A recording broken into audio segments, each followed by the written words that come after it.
Okay, here we go. Special Cowboy Moments. Richard Todd. We are in Wood Mountain, Saskatchewan, Canada. Okay. Ready? Yep. They're not going to hear Kevin's questions, so answer in a way that they know what you're talking about, having not heard Kevin's question. All The right. audience isn't going to hear him. Oh, I see. So, Okay. All right. So it's like not talking out of the, You got some, reference it basically. there's some editing to do. Yeah, okay. you have it, please. Am I in the way? Nope. Okay. That's as far down as it goes. Back up again. Oh, Don't jeez. pull it down this time. If the light's in your eyes, we're good. Well, yeah, okay. You're good. Are we good? Yeah, give her a little bit more. a little bit more what, down? Just like this. Oh, shit. You'll never hear me ask you to do that, Harvey. Okay. All right, there we go. You're on. So tell me about your earliest memories being alive in this place. Tell me where you grew up, what your father did, all of that. Well, my dad and my family ranched like up the creek here about 3 or 4 miles on the headwaters of the creek. He bought the place in 1936 from a guy named the name that he went under when he came here was Joe Hawk. But there's some speculation that Joe Hawk was part of the Johnson County War. And so things got a little too hot for him down there. So he was originally from Texas, okay? So he had a string of horses and he moved his horses one night and just came up here and settled on this little ranch up there. My dad is the second owner. And so that was he bought the place in 1936 and I was born in 47 and it's where I've been ever since. What's creaking over here? What is that? There's something rattling here. It's this, it's actually this door. This one right here? What's Ken, that is little it door? this right here? What's that? No, You want this? it's not the fan, it's this thing.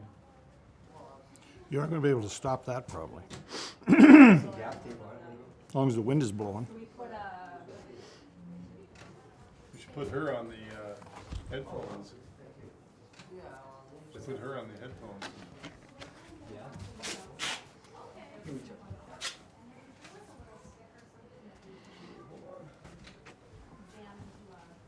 You can just fold that tape back and open it up and stick it in the crack. No, I'm gonna take it both. Tape it. Drop it out. Crack. Suppose you better on this stuff. Right? This is, You can't run around without duct tape, huh? no, gaff tape. This is makes duct tape look It's like what? a joke. Gaffer's tape. Really? Can you give me Does- another piece? Bigger or not? So it's better than duct tape. Oh, duct tape Give me one more piece. is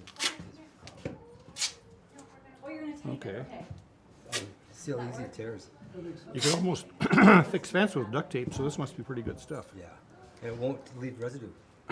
Oh, really? Yeah, I've had this stuff on a stand, like on a stand or something for a year. Yeah, Pull it back off and use it. really.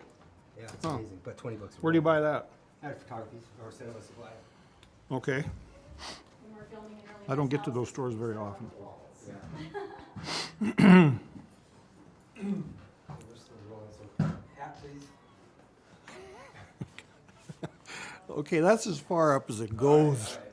We'll go with it. Yeah, that's good. Undisciplined children. Yeah, it's terrible. Okay, tell me about what your father expected of you. Okay, he acquires the ranch, you're born. What did you have to do early on? Well, help out. Not enough. My dad pretty much gave me kind of a free rein, and that may have been a mistake. So, like any other ranch kid, I mean, move cattle, fix fence. That was always fun on a hot day in the bush, fixing fence. And just general, ranch work. So in giving you a free rein, what was the negative part of that? The lack of self-discipline on my part. Which led to? Lower productivity, using up space that I didn't earn, that kind of thing. Like all the good things. And I'm probably not the only guy out there that's experienced that, so I don't feel totally uncomfortable talking about it, but it's a part of my life that I'd rather not, I guess. I don't know. So when did you see the light? When did you become a more mature, disciplined individual? When did that happen? 2 weeks from last Tuesday. No, I don't know that I ever have. I've never, probably never really grown up, I guess, which is maybe not a bad thing, but it's not a good thing either. I think it's a good thing. So what's unique about ranching in this area? Is there anything unique about ranching in this area? It's the grass. The grass is probably as good as, it's a hard, they call it short grass, but with proper conditions, that grass gets pretty tall. So I don't know, I'm not sure that short grass is the right term, but it is really, really good grass. Like you can fatten cattle on it. The winters sometimes get too tough and too long, but other than that, I mean, it's like ranch country, and that's kind of why this thing got started, because cowboys hung out on ranches, and there were lots of cowboys, and so, the Wood Mountain Sports and Stampede got born. So would you say the grass is a high protein content, if you have rain at the right time? Pretty much. You have good grass? Yep. Grass? Yep. So tell me about your earliest memory of the rodeo. Well, my earliest memory of the rodeo was as a kid, like the Midway. Interestingly enough, the Midway was at one time a pretty big deal here. It ran from where the park booth is over there in that little valley below the grandstand, below the arena, almost all the way out to the highway. And I can remember the neon lights and carny food and that kind of thing. Which must have really stood out in this area. Midway? Yes. Oh yeah. You didn't see, and they didn't come along until the 50s actually, like the Midway. But I was 4 or 5 years old at the time, and so yeah, that's my earliest memory. And the Bowery Hall over here. Do you know what a Bowery Hall is? Mm-hmm. Okay. They had a Bowery Hall. Tony Westergaard built that, or with the help of a lot of local folks. And I can remember the Lakota people coming over and doing powwows every night during the rodeo. Like they'd dance and beat those drums, and it was kind of cool. And people would just pack that Bowery Hall to watch that. And then after that was over, then they had their rodeo dance, which everybody tried to sneak into because they just crawl over the wall. You have to go through the gate. Any fights? I don't think so. I don't know. So give me a little on what you know about the history of the rodeo, how it got started. Well, I guess the Northwest Mounted Police put on the first one, or spearheaded the first one in 1890 as I guess a form of like recreation, deviation, entertainment, get off the, main path and come and have some fun. And where did it go from there? It grew actually from about 1890 to say 1920, 1919. It just kind of kept growing. And somewhere along the way, the Turf Club was organized and founded, and they took over management of the rodeo. And then when the 20s hit, then it really started to grow. Mostly, I think, because of Prohibition, maybe. The Roaring 20s, there were some stills and moonshiners in these hills, and people could come to Wood Mountain and to this park. It wasn't a park then, but it was, a community, whatever, and have a good time. Nobody would really, they'd look the other way. The Northwest Mounted Police never bothered anybody who, came here to have a good time. You obviously wouldn't like it if you got out of line, but I guess probably nobody did. I don't know. So tell us what the Turf Club is and why is it called the Turf Club? Well, the Turf Club got started because initially there were races, like horse races, chuck wagon races, chariot races, all the good things. And so I guess they associated turf with that as it is, and so they assumed management of the whole deal. For I guess until probably the 40s.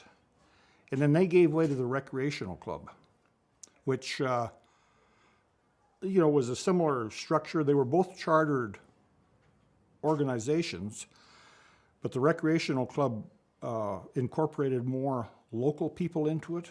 The turf club initially had people from, all around. Like people would come here from Willowbunch, La Flèche, like anything within 2 days driving distance with a team, they'd be here. So what, Is it this? I can see you looking it's at it. rattling? Yeah. No, it's actually that, Oh, it's that? Do that you want thing me up to there put some again. tape on there? I don't know if you can reach it, but Well, I can get a chair. I can put it on there. Where did he put his tape? I don't know. He can hear us, no, actually. It's not rattling now. so No, it's all right. It's good. Let's go. Let's just go ahead. Yeah, your hat is bugging him a little still. Okay. I love it, they pay me $50 an hour to adjust people's hats. Well, these guys aren't paying you anything, so it doesn't matter. You still have to have it good. Okay, anyway. So I wanna know the cowboys that participated in the rodeo from the beginning and how that has transitioned over the years. Well, initially, as we said earlier, this was ranch country, so there were lots of cowboys. Cowboys were never the issue. There were cowboys literally on every section, if not quarter section. So some of the initial, earlier guys were bronc riders like Soak Brown and Toto Brown, people like that, whom I'm sure you'll have people come along after me that can, tell you that part of the story better. And then it evolved from there to Carl Olson, like the first world champion that ever came out of here. 1947, world champion saddle bronc rider. And then Mark Roy, and Murray Linekum. All of those guys considered this their home arena, where they got their start. And so there was no shortage of good cowboys. George Pana, there were, tons of them. Well, not tons of them, but, a lot for a small community. So did Mr. Olson, did he move away? Or He did.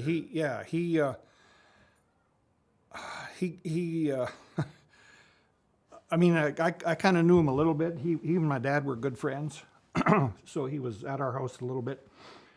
And I got the impression that the lights weren't bright enough at Wood Mountain for him, And so he, as he furthered his rodeo career, he just kind of evolved and moved on to a different circle.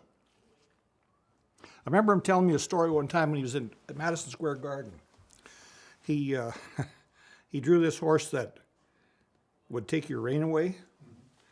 And so he said he walked around New York City for 2 days or 3 days or something, like pushing his hand out there, his rein hand. I don't know what hand he rode with, but anyway, pushing that rein out there. And he was sure that everybody he met thought he was crazy, but he won a big, fat, juicy day money, he said, because of that. He had that going on in his head and, knew what to do with his horse. Probably looked a little odd walking around New York. Pretty much, yeah. It would be, he would be, yeah, like some cowboy walking around New York City pushing his hand out like that. I don't know what they would think. I really don't. Seeing the hat alone. Yeah, hadn't affected- exactly. I've been in New York City Foreign with a culture. hat. Yeah. Do we need to delay here, Ken, or? Well, maybe just I'll help a you. little bit. Who's gonna do tape? Okay, where is your tape? Oh, I knew it'd be hanging on something. Got that? I'll help him. He wants to set this reflector straight.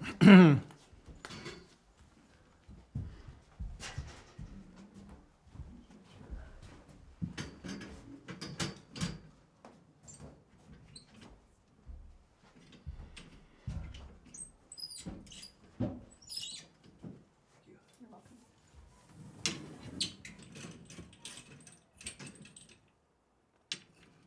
You and I could hold one too and bounce the light. Yeah, this will be a lot easier because it won't vary at all. Okay.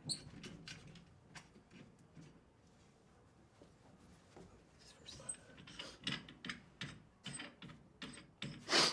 do you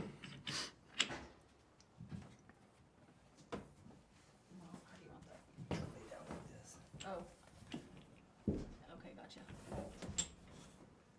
Gee, I'm creating a lot of work for you guys. If it was The easy. first person, always the setup. Yep, you're in the torture position. Yeah, sort of, yeah, it's true. We knew you could handle it. Yeah, We were told you'd cowboy up for us, so. yeah, yeah. So we get paid for. Yes, I figured. That's bummed me out. Now, if you could just tip that one down a little bit. I can do that, I actually might even help me a little bit, Can you?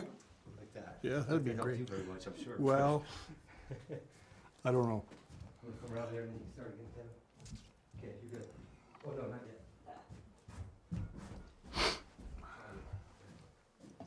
So, growing up here, you somehow, how did you get into rodeo, first of all?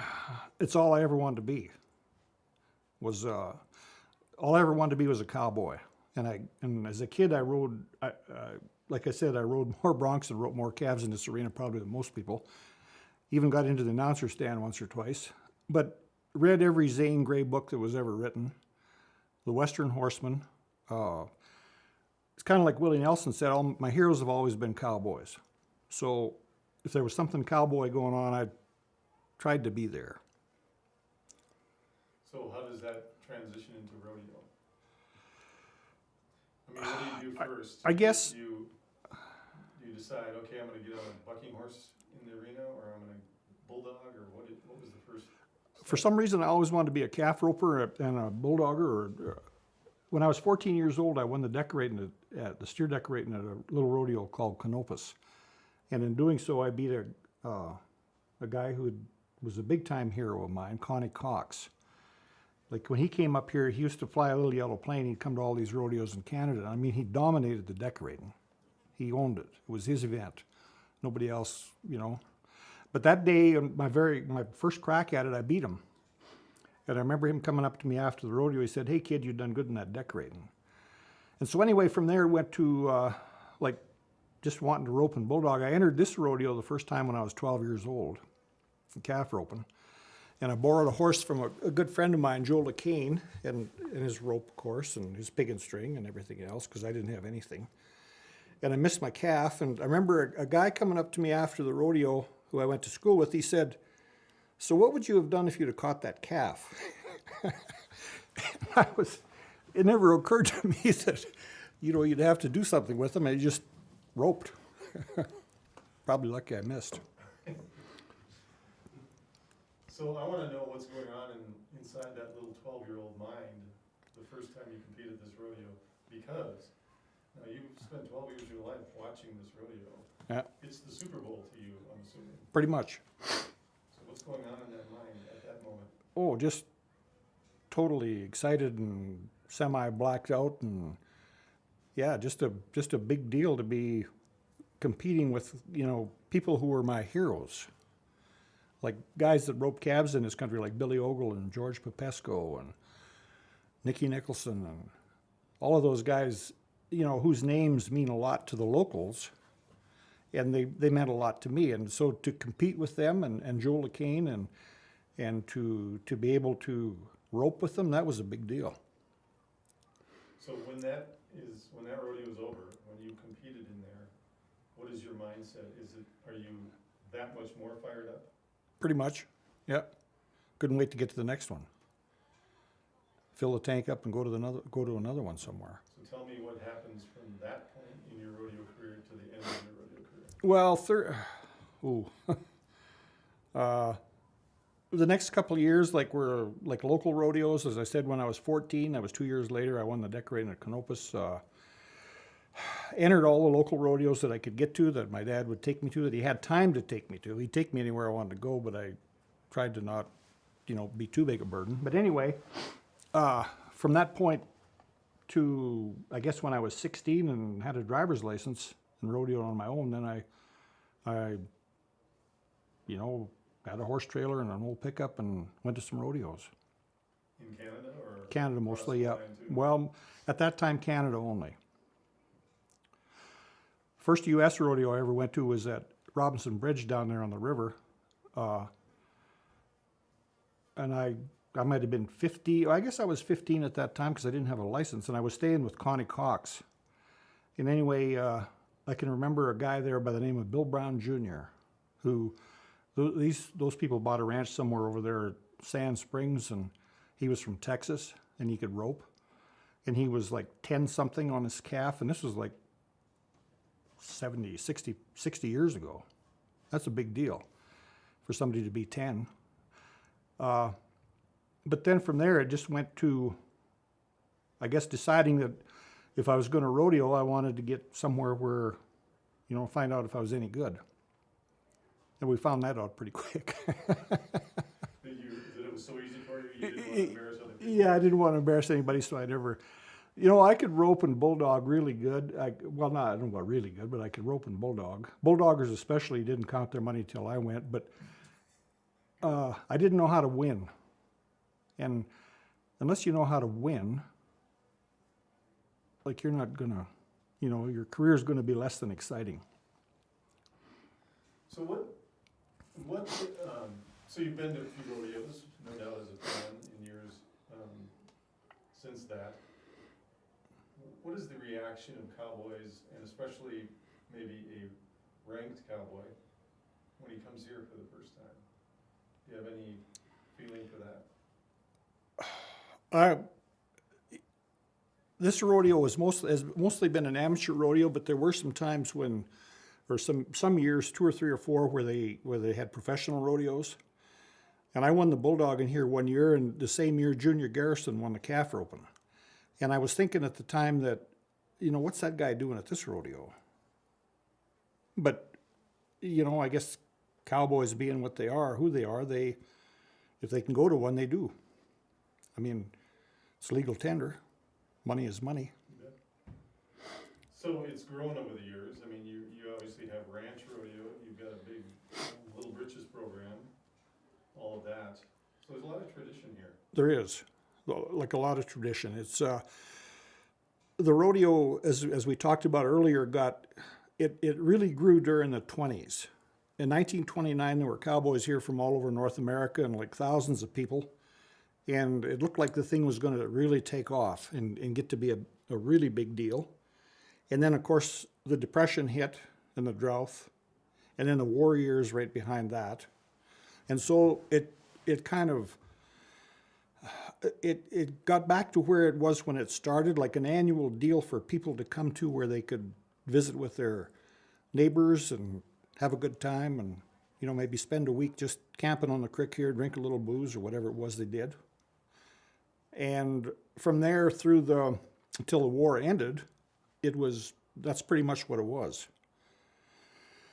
And then when the war ended, people kind of wanted to start doing things. They wanted to get going. They wanted to, you know, accomplish something. So the rodeo got into a little growth spurt again during the 50s. And about that time, the recreational club took over from the turf club. And the guy that spearheaded the recreational club was named Tony Westergaard, S.A. Westergaard. And he had a implement dealership, car dealership, bulk oil dealership, repair shop in the town of Wood Mountain.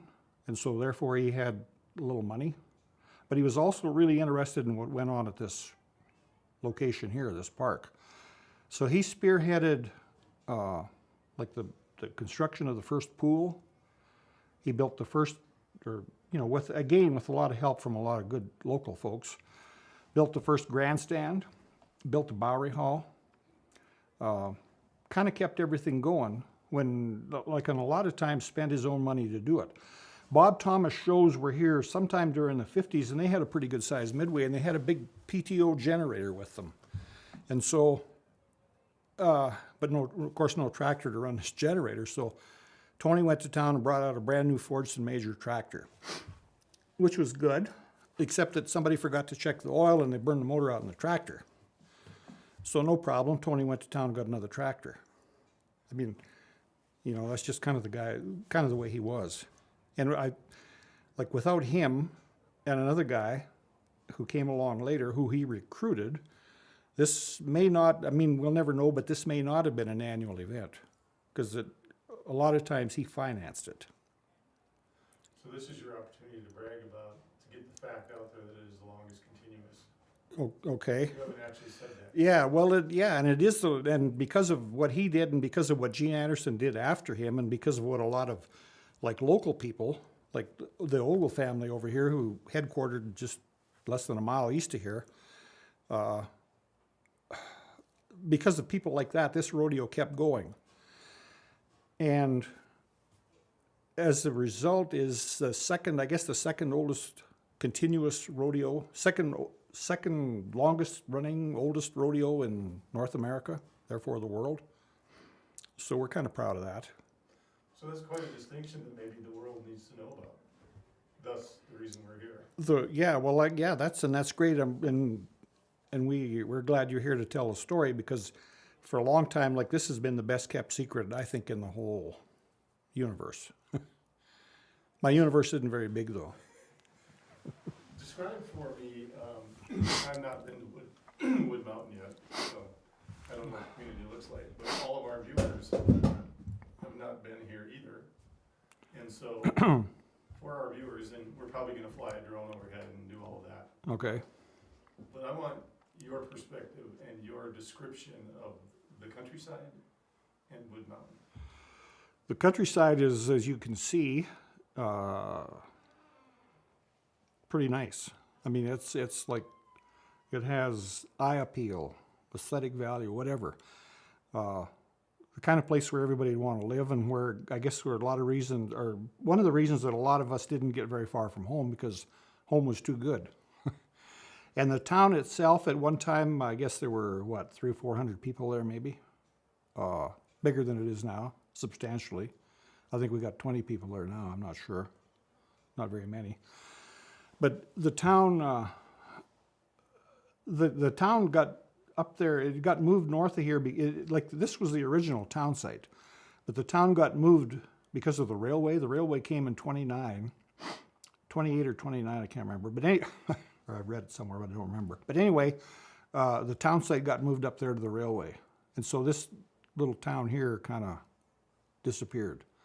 But at one time there was a pool hall and hotels, and, well, not hotels, but a hotel, cafes. It was a little community. This was the settlement. So it was called Wood Mountain then, and it retained the same name? Same name when they moved north. This is Old Wood Mountain as far as, most of the locals are concerned, and that's Wood Mountain. So the Royal Canadian Mounted Police presence here, when did that discontinue? Way back? Yeah, and I don't remember the exact year, but I don't remember the exact year that the police, left this area.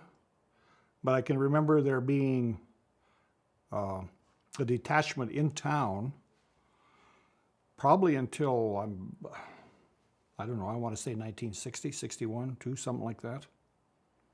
They had a barracks, and they had a jailhouse, and they had an office, and a constable. I think the last guy was Howard Mercer, Constable Mercer. When I was a kid, we would go to, I guess it's their basic training facility in Regina. Oh, okay. Almost. Yeah. Quite often, actually. And when I was probably when I was young, some young Canadian man came down to our community and stole my dad's car. Went through a fence with it up here, but just, brought it back up to Canada, and it was the Royal Canadian Mounted Police that discovered it and returned it, so they're our heroes. They're okay with you. Yeah. Yeah. What else? That's an interesting story. Thank you. What else would you like people to know about, and how are you doing, by the way? Are we wearing you out? No, we're doing good. Well, you're wearing me out, but we're doing good anyway. What point would you like to make to people? What's the message of Wood Mountain? What's the message of this show? Of this show? To you? Of this rodeo, of this event? This episode? Of this episode? That's resulting from the event? I guess what we need to do is give credit where start by giving credit where credit is due, starting with Tony Westergaard and people before him, obviously. I mean, there were a lot of people who helped build this thing and did a lot of work and used their resources and time. And Harry Hurry, in the old days, they didn't have an arena. They parked their cars around a great big circle, and everybody was a horseback. And the announcers was Harry Hurry, and he rode around the arena with a bullhorn. So that was kind of cool, I guess. But then somewhere in the late teens and 20s, that evolved to an arena. And a judges stand, like where timers for the horse races and whatnot could, judge things, take care of business. Gene Anderson also, I wanted to talk about him. He was a guy that was born and raised down here well, his dad was Leonard Anderson, and Leonard had a fairly large-sized ranch down here on Rock Creek. But anyway, he left home and moved into Alberta and got in the exploration business. He was drilling in Alberta and northern Canada and acquired a little wealth. And in the early 60s, he moved back here. And Tony was ready to shut down, and so he recruited Gene to take over, which was a perfect fit because both of them had money, Gene more so than Tony. But anyway, he kind of, he was instrumental in keeping the thing going into the 70s. And then, then some other good people took over, Donnie Nicholson and Jack Hordenchuk and Kevin Garuk, and I'm going to miss some people here, and I don't intend to, but I can't think of them all right at the moment. But the message would be, like Wood Mountain it's endured, in spite of the hardships and the war and everything else that went on, the drought, the depression. It endured, and I think it did because of the location. Like kind of a nice little place to spend a week if you're, out on the ranch or the farm for 12 months of the year and you want to go somewhere and see somebody, you came to Wood Mountain during their rodeo. I tell you one thing that's very unique about it that I've never seen anywhere else, and that is the grandstand covering. We should say something about that. Poplar brush on the grandstand. Yeah. Get into that a little bit. Well, Start from the beginning. yeah, I don't know. I'm not sure where the beginning is because like the earliest pictures, and you'll see them in this museum here somewhere, like of the grandstand has always been covered in brush. And I don't know, but I suspect that maybe Jimmy Ogle had something to do with that, Jimmy and Lizzie Ogle. But ever since I was little, the grandstand has always been covered with brush, and it is to this day. And back in the days when there was like a Midway, I was talking about the Midway earlier, there would be like local food booths. They'd all be covered in brush, one of which was Lizzie Ogle's. So, yeah, it's, lots of brush growing here and got it covered with something, and why not brush? Cool. What is the, what's the norm now? I mean, the tradition continues, so is it like, and apparently they do it at 6 in the morning, 6:30 in the morning, for some reason, I guess, to beat the heat. Well, probably, yeah. Probably, and to keep do it last minute to keep the brush fresh. Right. So can you describe that at all? Well, the continuing tradition of it. Okay, and so they get out there and, I don't know, give 7 or 8 people an axe, and they go to work and cut all this brush and truck it in here and throw it up on that grandstand. And then as early in the day as possible to beat the heat, but also they would water it. They'd sprinkle it, like spray it with water from time to time to keep the leaves, fresh and keep it comfortable. And I guess water's cool, so a little water dripping on you on a hot day isn't a bad deal. How is it? Is it tied down? I think just hold itself down? Yeah, just gravity, like just put it down. I don't think they do anything special that way. I helped out maybe a couple times. I tried to avoid work whenever possible, and that was work. But anyway, they never tied it down. It just kind of fit into place. Like if you lay brush together, like on the ground or anywhere, I mean those branches get intertwined, and so pretty hard to move them. I mean they don't move easily. Yeah. One final question. I think I heard you right in that you have a daughter competing, Yeah. What about Jim Lethbridge? Are we gonna talk about him? if you want to, sure. Yeah. I mean, there's been lots of cowboys come through this arena, but Jim Lethbridge was the guy who probably could have made a living with a bronc saddle, decided he wanted to be a saddle maker instead. And so he had a saddle shop over here across the road and built saddles. And then ultimately judged this rodeo for like a long time, before it got sanctioned by any association. He was like an annual event. Jim Lethbridge was the judge, one of the judges. The other one was Bill Sovereign, I guess. Anyway, Jim, kind of an interesting little sidebar with him. He was part of the last chuck wagon race ever held here.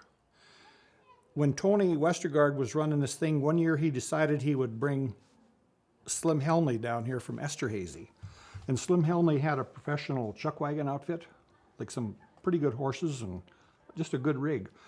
And anyway, so he came down here, and of course you can't have a chuck wagon race with one wagon. So somebody talked Jim into going and gathering up a team. So he got somebody's chore team that had been turned out for the summer, and they're fat and lazy and kind of not in real good shape. Found an old wagon, greased the hubs and put a tarp on it, and they had a wagon race. And Helmley unhooked his leaders, because obviously he could see what was going on. But it still wasn't really a very exciting race, because he was crossing the finish line about the time Jim made the last turn there. But anyway, when Jim crossed that finish line, he got a standing ovation. Like, totally amazing. And then afterwards, Helmley hooked his other horses back up and, did the barrel drill and entertained the crowd. People loved it. Great story. So having grown up When he here- built these two saddles here, he built these two saddles here. They were centennial projects for our local veterinarian and his wife. And I doubt that they've ever been on a horse, probably haven't. Like, they were built he made them in 1967 for Dan Monio and Marilyn Monio. And they sat in the vet shop or in the vet clinic for a long time, and then I guess they ended up in Ottawa for a while. Now they're back here. But anyway, he was kind of an artist. You know what saddle makers are like. You might order a saddle today, and you may or may not get it in your lifetime. And I knew that I could never get a saddle from him. I asked him one time if he'd make me a headstall. He said, sure. So every day for the next 3 or 4 years at the post office, whenever I saw him, I'd say, how's my headstall coming? Pretty good, good. Then he'd go about his business. So finally one day he got tired of me asking the question, and he said, no, it's not done yet, but it'll be new when you get it. Anyway. So I want to know what it's like to be, having all of these years gone by now, very quickly, I'm sure. Too quickly. Right. to now have your granddaughter be participating in the rodeo. Oh, it's cool. Yeah, it's good. Tried to keep, my dad always had good horses around, so, my wife and I did what we could to keep our kids mounted on good horses, and of course that wasn't always the case, but we did what we could. So so the objective was to have them rodeo or at least work with horses, and they pretty much all do right now, which is it's a good thing. They don't all rodeo, but Casey rodeos, and I got 2 other granddaughters that are starting, so yeah, it's a good deal. It's, in our opinion, and what we've learned traveling around the world. It's not that big. Yeah, well, we're going to Australia shortly, so yes. We are, okay. The best kids in America, and I'm sure Canada, are ag-related kids, 4-H kids, 4-H kids. 4-H rodeo, Right. FFA. So were you that insightful? You were doing it to mold these kids? I'm not sure about that. I don't really consider myself a molder of character or personality, but I liked it, and it was good to me, and so I thought, why not? They should have the same opportunities.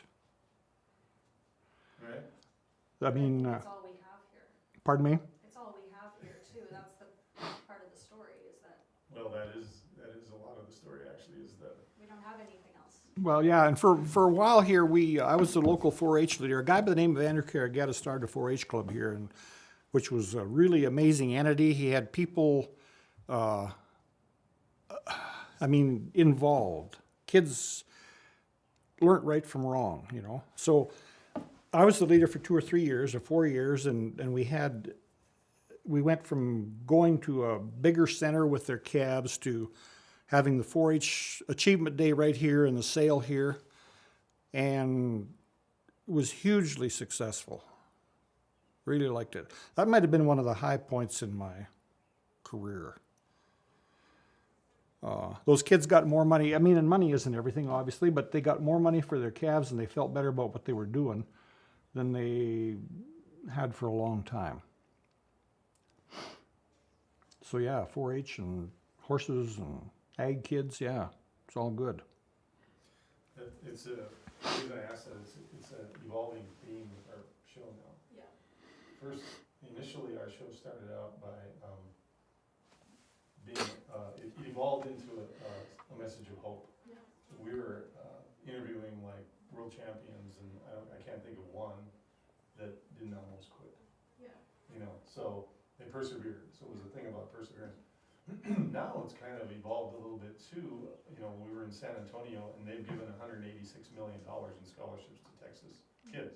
The stock show and rodeo there, Yeah. $186 million. Wow. Well, that's pretty impactful, you know. Yeah. And, well, that's what every rodeo does, basically. Yes. You know, and that's what, when you just say, well, there's nothing else to do here, turn that around a little bit. But that's what I meant by that, That's- was yeah, that we're that's- blessed by that. Right, Yeah, right. we were So- lucky. So we're gonna talk to you. That's all. No, you're not talking to me, you're gonna talk to her. But I wanted to say, Dad, I know you're bragging on everyone else, but he asked you your highlights and you skipped over all of them. Okay, so let's have You them. can give like 10 seconds, just 10 seconds. And you know, That's about, and you can say that's it about this how way. long it would take too. You can say it this way, that these are the best moments I had in rodeo. You know, looking at it in an appreciative manner. Okay. So it's not bragging. All right. Yeah, on a personal level, I guess my rodeo highlights, whatever, memories, would be I had the arena record at Calgary and the Bulldogging for 2 or 3 years, and records are meant to be broken, so mine was. As I said earlier, the biggest one was winning the decorating at Canopus, Saskatchewan, when I was 14 years old, and 7 people entered in that event, but the guy that I beat is what made it special. Anyway, won the roping at Swift Current 1 year, won the Bulldogging here, accomplished some of my goals, but not nearly enough of them. As I said, because I didn't know how to win. I'd win a little every once in a while, but I really didn't know how. The guys that know how to win became like the Carl Olsons and the Mark Roys of the world. It worked out pretty well in Calgary for you. Yeah, I would say if you But can. who you taught? Hmm? Who you taught? Who I taught? Mark? Well, I Friends didn't. You with, Tell me about working with Mark Roy. Well, Mark, I had a calf horse that I'd bought from Don McLaughlin, and a friend of mine up here, Kim Fitzpatrick, decided he wanted to be a calf roper. So, and I wasn't rodeoing at the time, so I gave him this horse to haul, and we were up there practicing one night, and Mark was there, wanting to rope, and Mark was a big guy, so I said, "You're in the wrong event here. You should be bulldogging." So I guess he took it to heart and, you know, went and became a bulldogger, obviously, and a good one. Won some money. Won the world. All because of you. I don't know about that. I don't know if it was all because of me, but it was something that he needed, you know, he did. He accomplished. Do you want to tell us about winning Calgary? About winning Calgary, winning the short go in Calgary. thank goodness I'm here. Yeah, I guess I could talk about that a little. First two go rounds, I was riding Walt Linderman's Tell us horse where you are first. Tell us where you were. at Calgary. Calgary Yeah, in start the whole story then. 1974, won the short go. split second and third, or third and fourth in the average, can't remember. But anyway, I was riding Walt Linderman's horse for the first 2 go-rounds, which I rode a lot, Scotty, and I think his Hazen horse was named Doug, but anyway. He had to go, so he said, I got to pull out. I'm sorry, I can't be here. So I got on a horse that Freddie Brazell from Ismay had sold to some guys over at Cardston, a little horse named Cotton, and won the short go-round on him with a 4-2, which at the time was pretty quick. Not super quick by today's standards, but pretty quick in those days, given the score line and the conditions.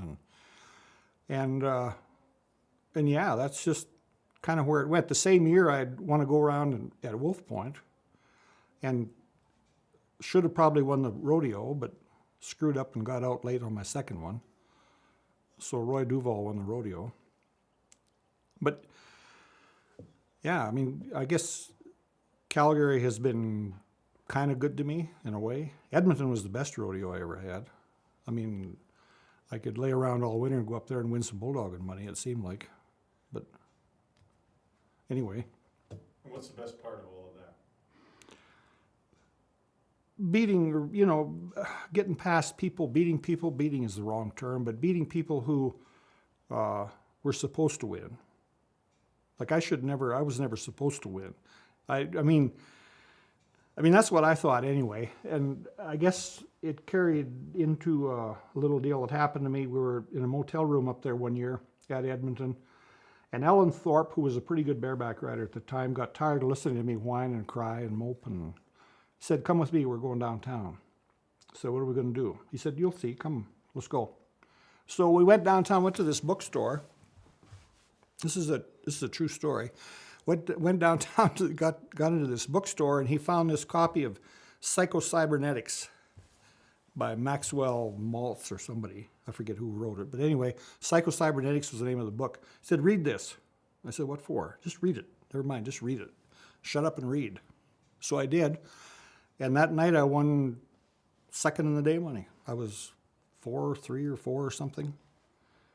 So kind of a short-term effect there.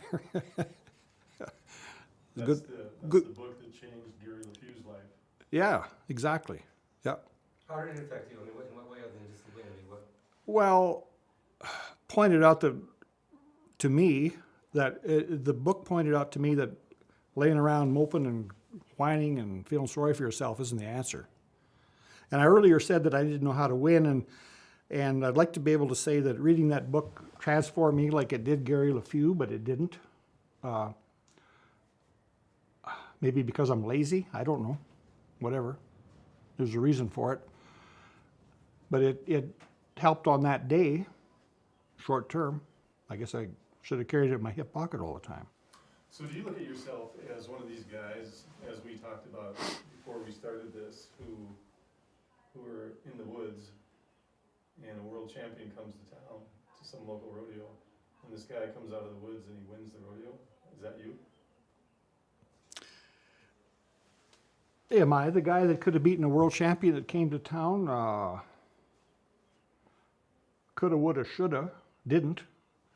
Maybe. I don't know. You did in Calgary. Well, yeah, one time. That's, yeah. I don't know. I don't know if I can answer that question, if I thought of myself that way. I just always wanted to find out, you know, if I was any good. And I maybe could have rodeoed amateur and stayed around here and collected buckles and saddles and stuff, but I decided that let's get out where the big dogs bark and see what's going on.